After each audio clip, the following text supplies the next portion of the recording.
Hi, Ben here, and we're down in the woods today, and it's coming to the end of the summer, but we're still getting a few nice sunny days. And I thought I'd just share with you something that I picked up the other day. So Lois was looking for a simple little magnifying glass to keep in her rucksack for when we were reading the map. So she found this real simple, real lightweight plastic magnifying glass. And not only is it great for reading maps or checking to see if you've got any ticks on you when you're up in the Lake District, but also makes a fantastic little backup for a fire lighting kit in your survival kit. So nice thing about this is it's pretty much unbreakable, and what's perfect is as long as the sun's shining, it doesn't matter if it gets wet, because as long as the sun's shining we should be able to focus the sunlight in order to get a fire going.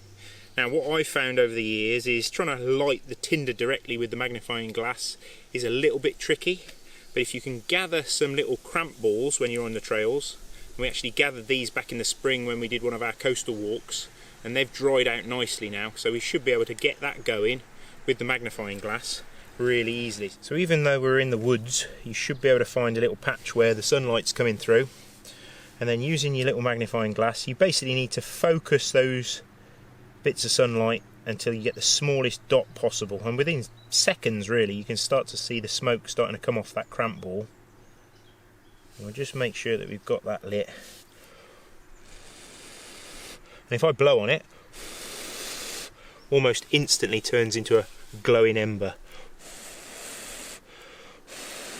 Now the reason why I like to use that is now that that's going, obviously if you've had to go out of the woods to get you enough sunlight to actually get that lit, that should burn for a matter of minutes really.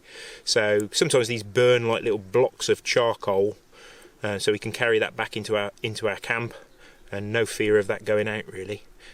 So the other thing is that's quite nice is the smoke that's given off from these is sort of anti-bug, so it'll keep the midges and the mosquitoes away as well. So just that slight breeze, look, you can start to see it's starting to glow white hot, lots of smoke coming off it.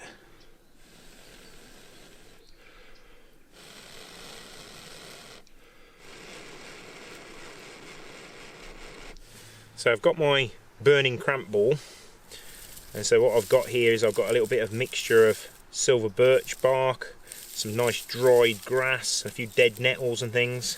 So now that we've got that cramp ball going, we should be able to blow the rest of our tinder into life.